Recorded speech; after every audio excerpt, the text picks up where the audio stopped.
성도 여러분 안녕하셨습니까?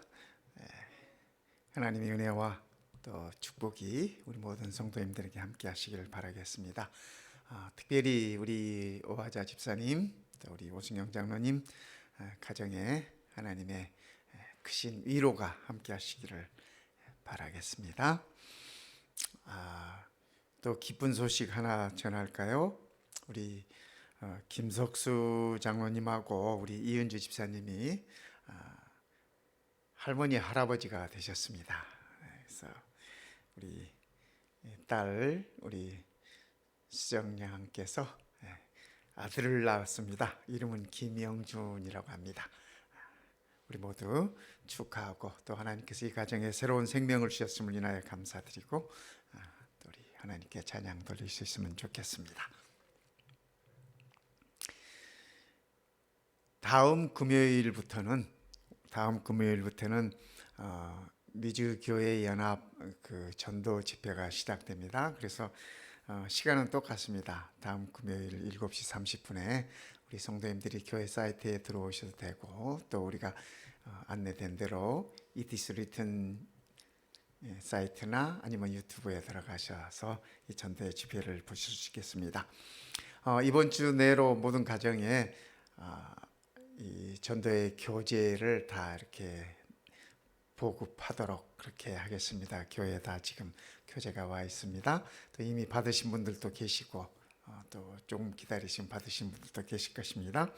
혹시 여러분들이 친구들이나 친지들이나 가족들이나 이 말씀을 이렇게 전하기를 원하시는 분들 있으면 제게 연락 주시면은 교재를 충분히 공급해 드리도록 그렇게 하겠습니다. 그래서 한 분이라도 더 많이 복음에 접할 수 있도록 우리 모든 성도님들이 위하여 기도하시고 또 이렇게 소개하시고 그렇게 하시면 좋겠습니다. 건강 강좌는 우리 이진호 박사님께서 주시고, 그 다음에 또 이렇게 말씀 강좌는 우리 서상규 목사님께서 이 말씀을 주실 것입니다. 그래서 다음 주 금요일부터 우리 성도님들께서도 또 복음을 다시 한번 접하는 그러한 귀한 기회들이 되었으면 좋겠습니다. 오늘 시편 강해는 시편 36편입니다. 시편을 처음 시작하는 시편 1편에서 복 있는 사람은 얘기를 하면서 의인과 악인에 관해서 설명하고 있습니다. 시편 1편에서는 의인을 먼저 다루고 나중에 그 악인을 다루고 있는데요. 이 시편 36편에서는 악인을 먼저 다루고 나중에 의인을 다루고 있는 모습을 우리가 봅니다. 성도 여러분, 어떤 사람이 의인이고 어떤 사람이 악인입니까? 그렇죠? 우리가 의인과 악인의 개념을 생각할 때 흔히 이 세상에서는 이 도덕적인 사람을 의인이라고 표현합니다.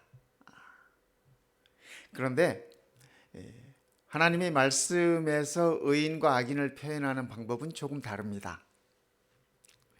이 도덕적인 개념보다는 영적인 개념이 더 강합니다. 그래서 성경이 말하는 이 의인과 악인은 하나님과 어떤 관계에 있느냐, 하나님과의 관계에 따라서 의인이라고 부르고 하나님과의 관계에 따라서 악인이라고 부릅니다. 그래서 세상에서는 세상 사람들이 봤을 때 썩 괜찮은, 인품 있고 괜찮은 사람이라 할지라도 하나님 보시기에는 악인일 수 있습니다. 또 세상 사람들이 보기에는 좀 부족한 것 같고 좀 사람이 고약한 것 같은데 이 성깔도 있고, 하나님 보시기에는 의인일 수 있습니다. 성경이 말하는 의인과 악인, 하나님과의 관계에서 비롯된다고 하는 사실을 우리는 알 수 있습니다. 오늘 시편 36편의 말씀 가운데서 우리가 그러한 모습들을 한번 확인해 보겠습니다. 시편 36편은 악인과 의인의 삶에 관해서 악인의 삶은 어떻고 의인의 삶은 어떤가 그 차이점을 부각시켜 주고 있습니다. 그래서 36편 1절에 이렇게 말씀하십니다. 악인의 죄가 그의 마음속으로 이르기를 그의 눈에는 하나님을 두려워하는 빛이 없다 하니. 그러니까 오늘 성경 시편 36편에서 말씀하시는 악인은 하나님을 두려워하지 않는 자입니다. 그의 눈에는 하나님을 두려워하는 빛이 없다니, 눈에 뵈는 게 없어요. 그죠? 그렇습니다. 그래서 성경이 말하는 악인은 하나님을 두려워하지 않는 자. 이 시편에서 말하는 이 두려움이라고 하는 것, 특별히 이 욥기서, 시편, 잠언, 전도서, 이 성경을 지혜 문학서라고 합니다.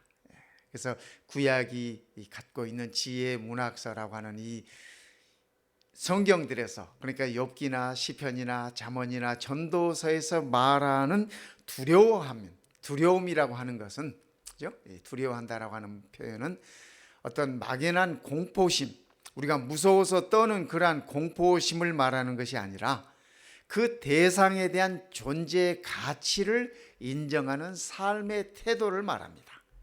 그래서 시편에서 말하는 여호와를 두려워한다, 그죠? 잠언에서 말하는 여호와를 두려워한다라고 하는 이러한 그 두려워한다고 하는 말은 그 대상 존재에 대해서 최대 가치를 인정하는 삶의 태도입니다. 다른 말로 표현하면 경외심을 드러내는 것입니다. 그래서 악인은 여호와 하나님에 대한 경외심이 없다고 하는 것입니다. 그것을 악인이라고 시편에서는 표현하고 있습니다. 그러니까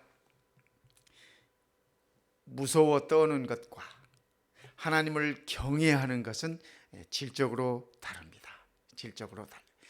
악인은 하나님 앞에서 이렇게 무서워할 수 있지만 의인은 무서워하기보다는 하나님을 경외함으로 그의 그 최고의 가치를 두고 최고로 그분을 인정하는 삶의 태도를 보이는 것이라고 하는 것을 우리는 알 수 있습니다. 악인의 삶은 오늘 시편 이 36편에서 표현하고 있는 악인의 삶은 이렇습니다. 하나님을 인정함이 없는 삶입니다. 그러니까 자기만 있어요. 하나님이 없어요. 그의 삶 속에.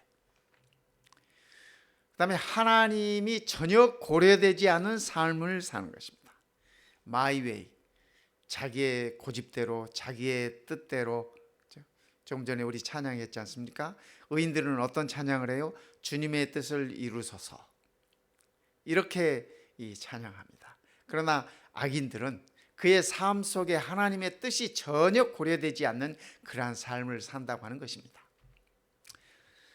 악인들은 그의 삶 속에 하나님이 들어있지 않습니다. 하나님이 계산되어 있지 않습니다. 하나님이 없는 것처럼 살아가고 있는 삶이 곧 악인들의 삶인 것입니다. 악인들의 삶이 그렇습니다. 그래서 오늘 시편 36편에서는 악인의 삶을 이렇게 표현합니다. 첫 번째, 자긍하는 삶이다. 이 자긍이라고 하는 말은 그가 스스로 자랑하기를, 다른 번역에는, 이 개정 성경에는 그가 이 자긍하기를 이렇게 적고 있습니다. 이 자긍이라는 말과 스스로 자랑하는 것과 같은 말이에요. 그가 스스로 자랑하기를, 자긍하기를 자기의 죄악은 드러나지 아니하고 미워함을 받지도 아니하리라 함이로다. 그래서 세상 이 심리학에서는 80% 이상을 이 자존감에 집중하고 있습니다. 자기의 자존감에 집중해요. 그런데 의인들은, 그리스도인들은 하나님 안에서 자존감을 갖습니다. 그런데 악인들은, 하나님 없이 사는 사람들은 하나님 없는 자기 자신만의 자존감으로 살아가는 것입니다. 다른 말로 얘기하면 이기적인 자아상을 부채질하는 그러한 모습인 것을 우리는 알 수 있습니다. 이 자긍이라고 하는 말은 이 자기에게 아첨한다, 그런 말입니다. 내가 내 스스로에게 아첨하는 것이에요. 그래서 이 자존감을 가지고 하나님을 떠나서 자신을 높이려는 것은 매우 사단적이에요. 구약 성경 가운데 사단의 모습을 살펴보면 딱 이렇습니다. 하나님 위에 자기의 그 보호자를 높이려고 하는, 하나님의 자리에 자기의 자리를 두려고 하는 그러한 이 정신입니다. 이 나르시즘이라고 하는 이 말이 있습니다. 자기를 사랑하는 질병이에요. 고대 히랍에서, 고대 헬라 나라에서 나르시스라고 하는 청년이 있었습니다. 이 청년이 참 잘생기고 아름다운 청년이에요.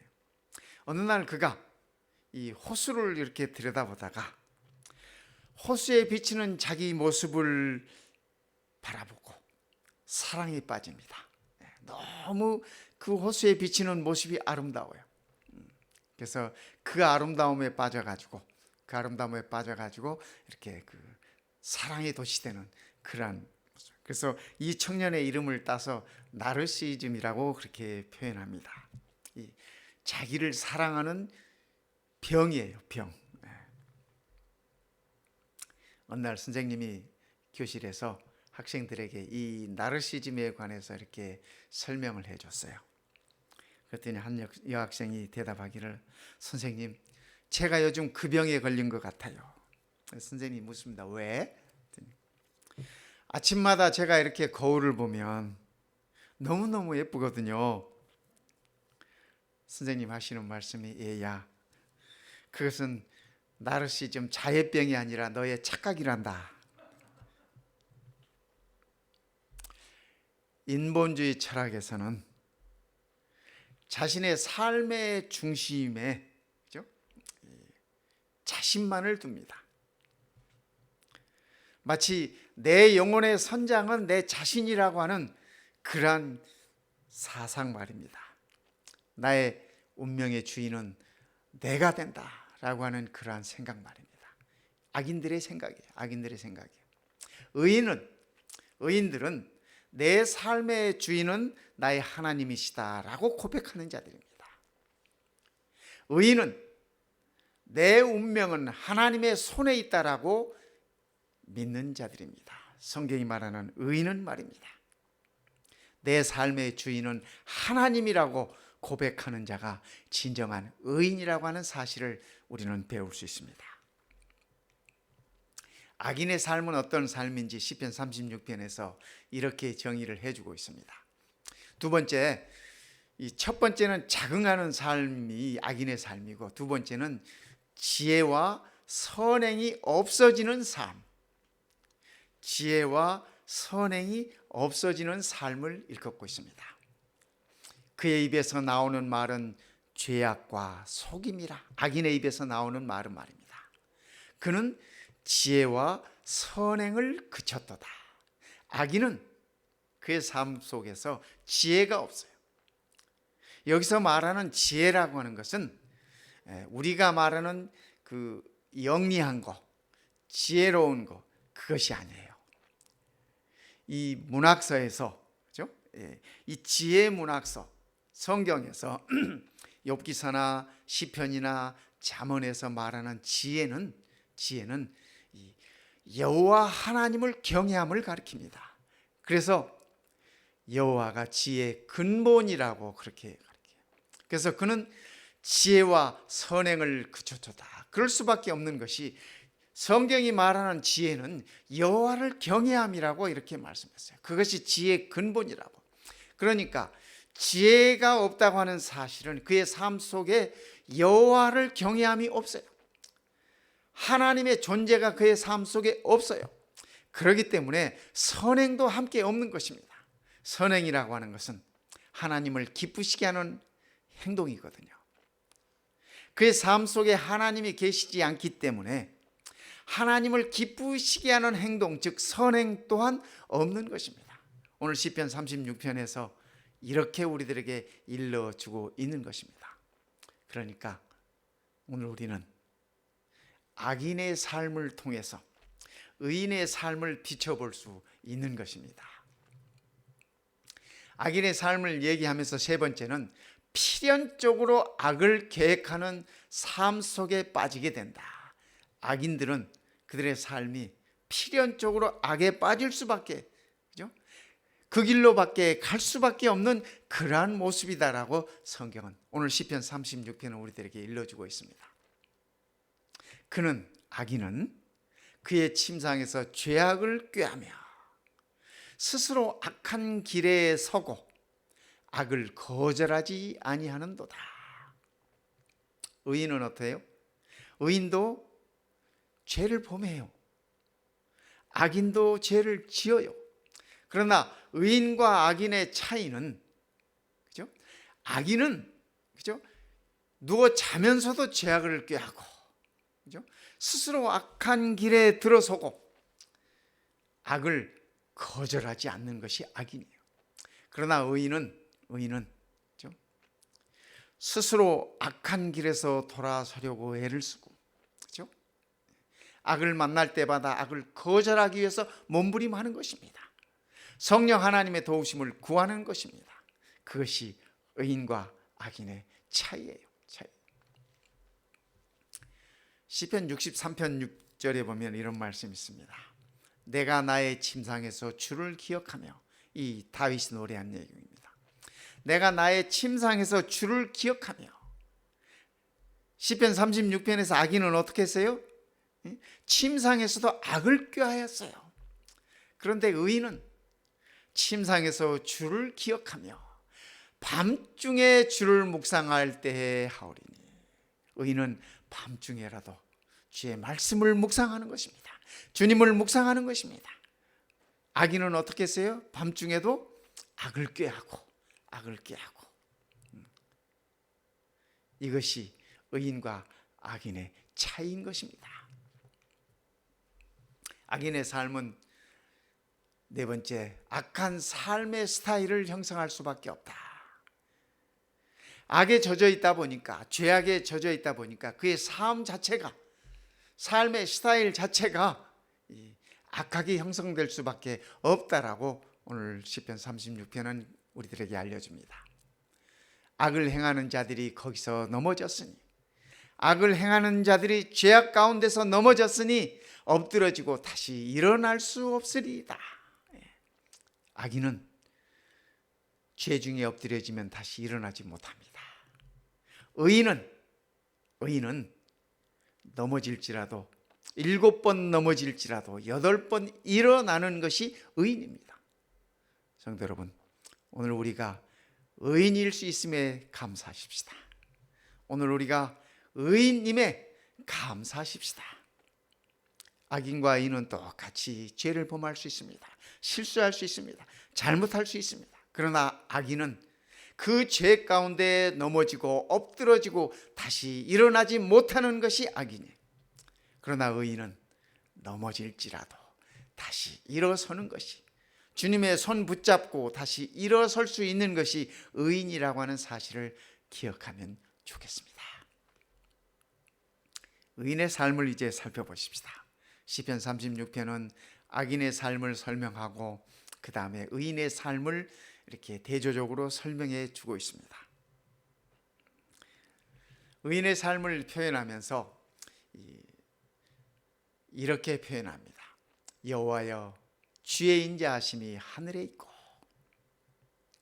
주의 성실하심이 공중에 사무쳤으며 주의 의인은 하나님의 산들과 같고 주의 판단은 큰 바다와 일반이라. 제가 이렇게 노란 색깔로 이렇게 하이라이트 해뒀지 않습니까?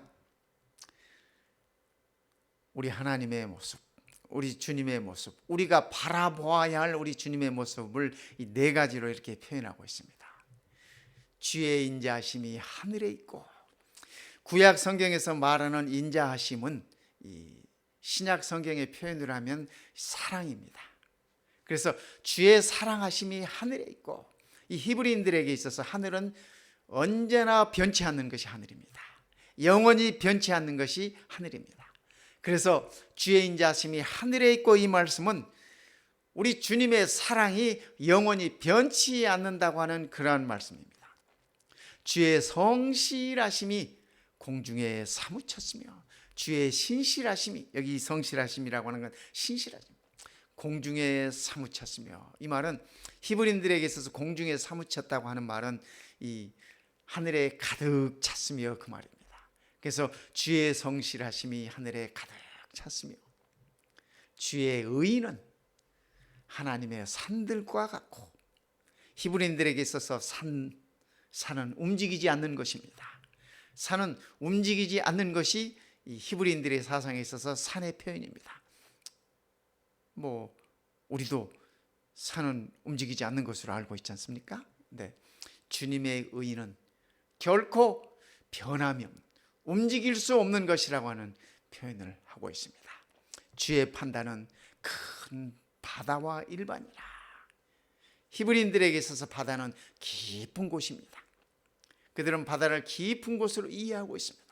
그래서 주의 판단은 사려가 깊은 것이라고 이 시인은 노래하고 있는 것입니다. 그러기에 주님의 속성을 네 가지로 이 시편 36편에는 표현하고 있지 않습니까? 인자하신 주님으로, 변함없는 하나님의 사랑을 표현하고 있고, 성실하신 주님으로, 약속을 지키시는 우리 주님으로 표현하고 있습니다. 그 다음에 의로우신 주님, 여동치 아니하고 흔들리지 아니하는, 산처럼 여동치 아니하고 흔들리지 아니하는 주님의 모습을 표현하고 있습니다.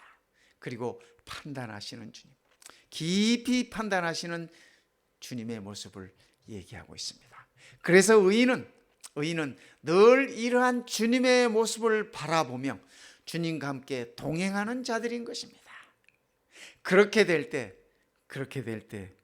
의인들의 삶은 어떻게 될 것인가? 그죠? 의인들의 삶은 어떻게 될 것인가? 그들이 주의 집에 있는 살찐 것으로 풍족할 것이라. 주께서 주의 복락의 강물을 마시게 하시리이다. 이게 복락이라고 하는 말은 이 희열, 큰 기쁨을 가리키는 말입니다. 진실로 생명이 원천히 주께 있사오니 주의 빛 안에서 우리가 빛을 보리이다. 시편 36편에서는 의인의 삶을 이렇게 세 가지로 간단하게 묘사하고 있습니다.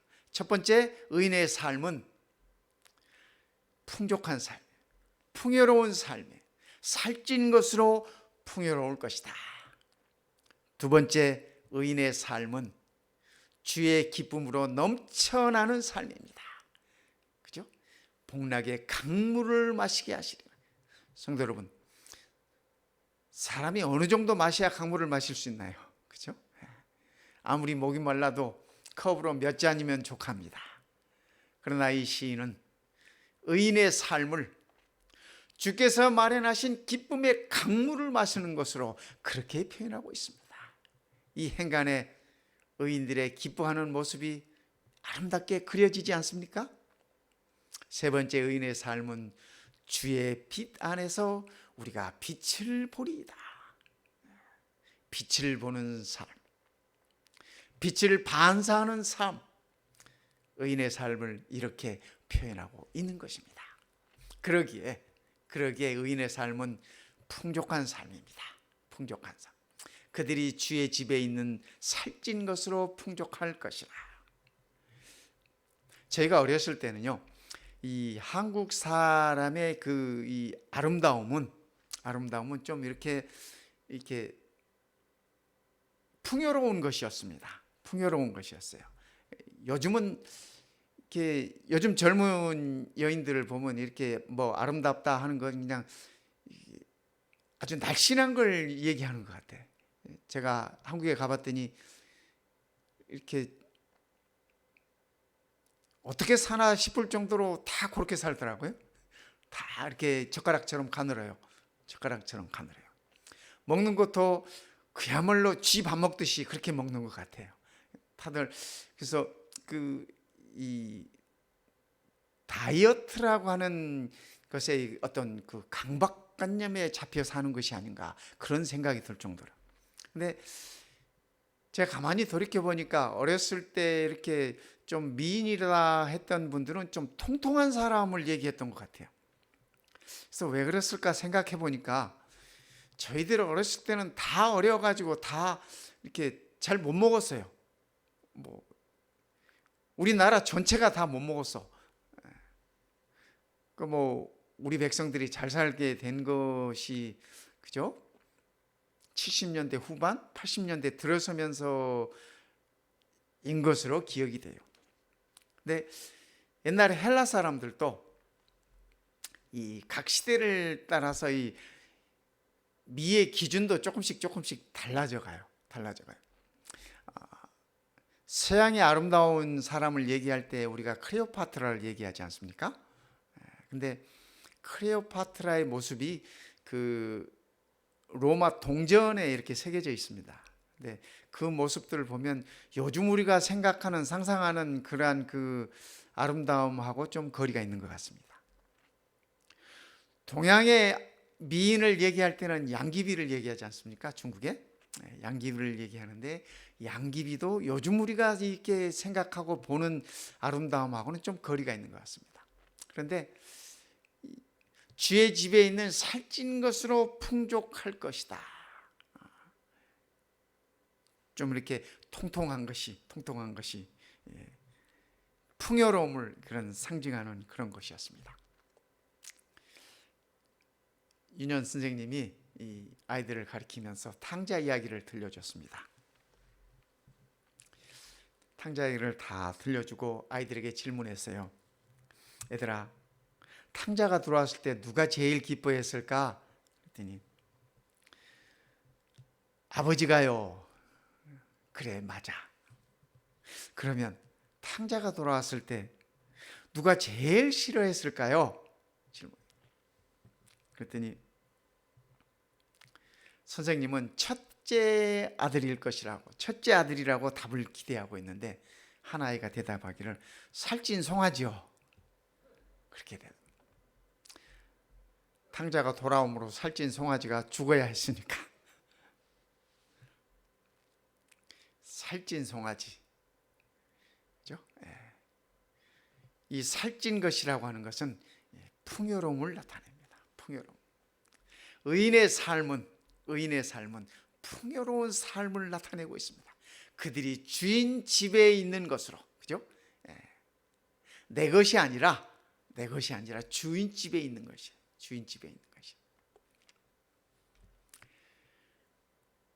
다윗이 그렇게 고백하지 않습니까? 여호와는 나의 목자시니 내게 부족함이 없으리로다. 풍요로운 것이, 살찐 것이 넘쳐나요. 그래서 부족한 것이 없습니다. 먹는 것도 사람마다 다 다르지 않습니까? 어떤 사람은 공깃밥 하나로 배가 부르지만 어떤 사람은 냉면 그릇으로 2개를 먹어도 배가 안 차는 사람이 있어요. 그렇죠? 우리가 의인은 주인의 집에서 그 풍요로움을 누린다고 하는 사실입니다. 우리 주님께서 이렇게 말씀하셨습니다. 내가 온 것은 양으로 생명을 얻게 하고 더 풍성히 얻게 하려는 것이라. 그렇습니다. 그러기에 의인의 삶은 풍요로운 삶입니다. 저는 우리 모든 성도님들이 정말 영적으로, 육적으로, 정신적으로 풍요로운 삶을 누렸으면 좋겠습니다. 우리가 주 안에 있으면, 그리스도 안에 있으면 이러한 풍요로운 삶을 느끼는 것입니다. 두 번째, 의인의 삶은 복락의 삶이다. 기쁨의, 이 복락이라고 하는 큰 희열을 말합니다. 기쁨의 삶을 얘기해요. 주께서 주의 복락의 강물을 마시게 하시리이다. 오늘 이 안식일 저도 이 강물을 마시고 싶습니다. 그렇죠? 말씀 속에서 우리가 이 기쁨의, 이 복락의 강물을 마시십시다. 젖어 살면 참으로 좋겠습니다. 이 기쁨이라는 말은요, 히브리 말로 에드나라는 말이에요. 에드나, 기쁨. 그런데 하나님께서 우리 아담과 하와를 창조하시고 에덴에 두셨지 않습니까? 그 동산의 이름이 에덴이에요. 근데 이 에덴의 뜻이 기쁨입니다. 에드나나 에덴이나 같은 말이에요. 히브리 말로. 하나님께서 아담과 하와를 창조하시고 기쁨의 동산에 두셨어요. 그 하나님께서 오늘 이 안식일 저녁에 우리 모든 성도들을 그분의 그 기쁨의 동산에 두기를 원하십니다. 오늘 우리가 이 안식의 시간 속에서 하나님께서 우리를 위하여 예비하신 마련하신 복락의 강물을 마시게 하신다고 하는 사실을 우리가 기억하면 참으로 좋겠습니다. 이것이 의인의 삶입니다. 이것이 의인의 삶이에요. 세 번째, 의인의 삶은 빛의 삶입니다. 빛의 삶이에요. 진실로 생명이 원천이 주께 있사오니 주의 빛 안에서 우리가 빛을 보리이다. 세상에는 빛이 없어요. 세상에는 빛이 없어요. 우리 주님께서 빛이 되셔서 이 어둠 속에 왔지만 어둠이 그 빛을 거절했지 않습니까? 세상은 그 빛을 거절합니다. 악인은 그 빛을 거절합니다. 그러나 그 빛을 보는 자가, 주의 빛 안에서 그 빛을 보는 자가 의인이라고 하는 사실을 기억하십시다. 성도 여러분, 오늘 이 안식일 우리가 주께서 우리에게 비춰주시는 그 빛을 볼 수 있는 영의 안목이 밝혀지기를 바랍니다. 생명의 원천이 주께 있사오니 주의 빛 안에서 우리가 빛을 보리이다. 우리 주님께서 이 땅에 오실 때 이렇게 말씀하셨습니다. 그 안에 생명이 있었으니, 여기 그는 우리 예수님을 가리키는 말씀입니다. 성육신하신 태초에 말씀이 계셨으니 그 말씀이 육신이 되셨다고 하는 그분, 우리 주님을 말씀하시는, 우리 주님을 일컫는 그 말입니다. 그 안에 생명이 있었으니 이 생명은 곧 사람들의 빛이라. 그러기에 우리는 그분을 통해서 참 빛을 보고 우리는 그 빛 가운데서 살게 되고 그 빛을 통하여 우리는 생명을 받고 영원한 생명으로 이어가는 것입니다. 진실로 생명의 원천이 주께 있사오니 주의 빛 안에서 우리가 빛을 보리이다. 성도 여러분, 오늘 이 안식일 우리가 이 말씀 외워두면 좋지 않겠습니까? 자다가도 이 말씀을 생각하고, 아까 이 시편 36편에서 이 의인이 침상에서도 주를 생각한다 그러죠. 그죠? 자다가도 생각하고, 자다가 일어나서도 생각하고, 아침에 일어나서 오늘 또 내게 생명이 주어졌구나. 나의 생명의 원천이신 주님을 바라보면서 그분의 빛을 보면서 나도 오늘 빛이 되리라 결심하면서 다짐하면서 그렇게 하루를 시작하고, 하루를 마무리하면서 침상에 누웠을 때도 오늘 또 빛 대신 주님께서 나와 함께 하셨구나, 감사하고 찬양하고 하루를 마무리할 수 있으면 참으로 좋겠습니다. 의인의 삶이 그런 것이라고 시인은 우리들에게 일러주고 있습니다. 하나님이여, 주의 인자하심이 어찌 그리 보배로우신지요. 인생이 주의 날개 그늘 아래 피하나이다. 의인은 그의 삶을 돌아보면서 풍요로움 가운데, 기쁨 가운데, 빛 가운데서 하나님께 이렇게 감사하는 것입니다. 주의 인자하심이 어찌 그리 보배로우신지요.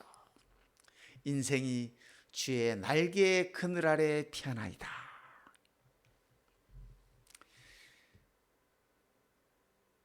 아기 새들도 어미새 품 안에 이렇게 날개 아래 있습니다. 우리 주님께서도 그렇게 말씀하셨죠. 에루살렘아, 에루살렘아, 암탉이 너를 품으려 하던 적이 몇 번이었더냐. 내가 너희를 안으려 했으나 너희가 원치 아니하였도다. 우리 주님께서 그렇게 말씀하셨어요. 그죠? 이 어린 병아리들, 여기 병아리가 하얀 병아리도 있고 검은 병아리도 있는데, 이 어린 병아리들이 엄마의 품속에 있을 때 가장 안전한 것입니다. 가장 평안한 것입니다. 그렇죠? 날개의 그늘 아래 있을 때 말입니다. 동물들도 마찬가지예요. 이 코알라도 마찬가지. 새끼 코알라는 엄마 코알라 등에 업혔을 때가 가장 안전합니다. 가장 편안합니다. 가장 편안해요. 캥거루도 마찬가지예요.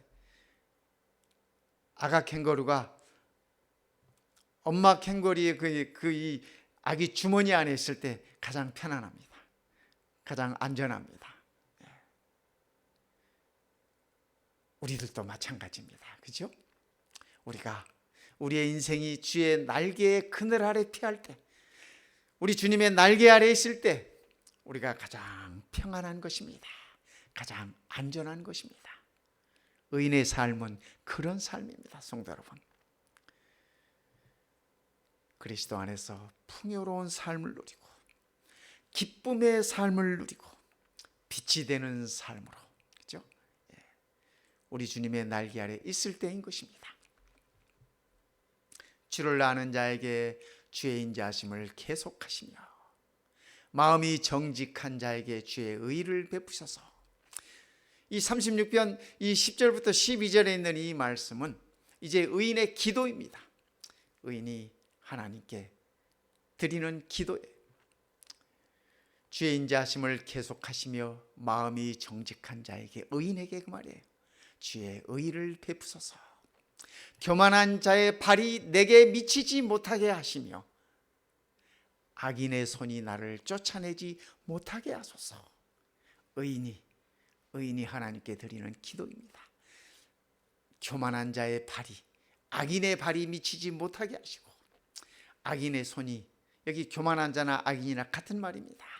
악인의 손이 나를 쫓아내지 못하게 하소서.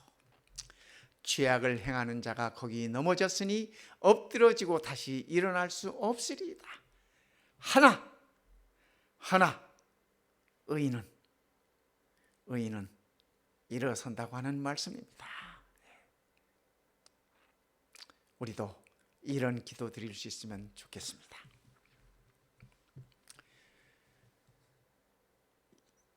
이 기는 이 영국 왕실을 나타내는 기입니다. 영어로는 The Royal Standard라고 그렇게 표현합니다. 이 버킹엄 궁에, 영국 그 궁전에 여왕이 있으면, 그죠? 영국 왕이 있으면 이 기를 이렇게 개양을 합니다. 그래서 이 기가, 이 국기 개양대에 이렇게 걸려 있으면, 왕께서 궁전에 계시는구나, 그렇게 모든 백성들이 다 압니다. 이것뿐만 아니라 이 각 나라의 이 올림픽 위원들이 있지 않습니까? 올림픽 그 위원들인데, 올림픽 위원들이 예를 들어서 세계 올림픽 위원장이 우리나라를 방문해서 무슨 호텔에 묵었다. 그러면 그 호텔에 이 개양대에 올림픽 기를 이렇게 걸어준답니다. 그러면 올림픽 위원장이 이 호텔에 지금 머물고 계십니다라고 알려주는 거랍니다.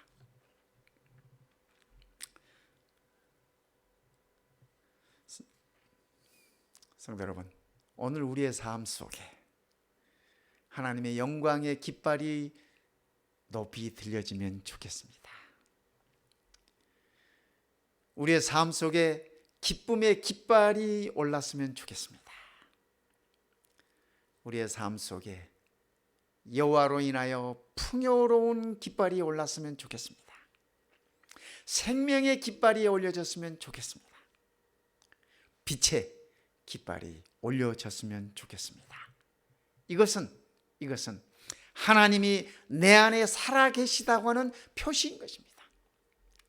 저 영국 기가, 저 왕실의 기가 이렇게 올라가 있으면은 왕이 궁전에 있다고 하는 사실을 표현하듯이, 오늘 우리의 삶 속에 우리가 높이 들리우는 이 깃발을 통해서 내 안에 여호와 하나님이 살아계시다고 하는 것을 표현되면 참으로 좋겠습니다.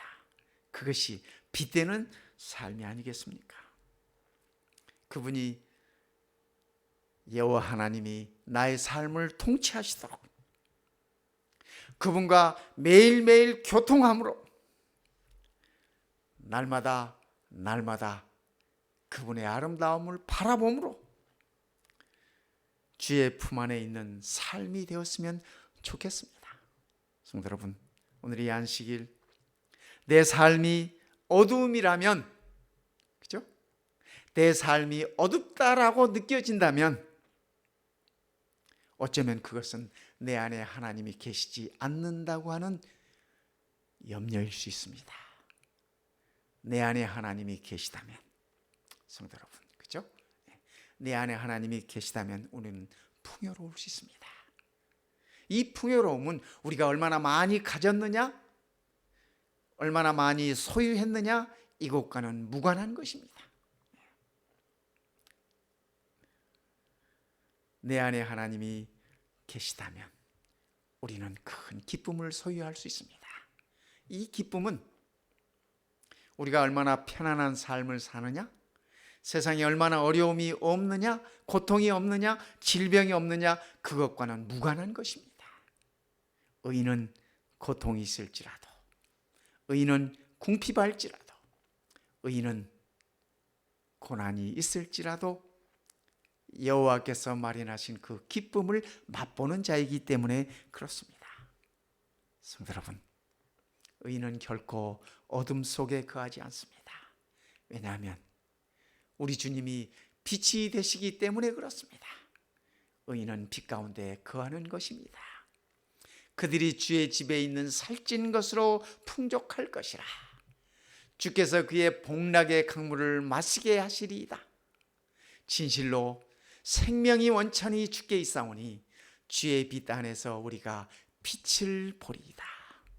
오늘 이 말씀 그대로 오늘 이 안식 우리 모든 성도님들에게 이루어지시기를 이 시간에 간절히 바랍니다. 우리 함께 기도하겠습니다. 우리 아버지 하나님, 참으로 감사합니다.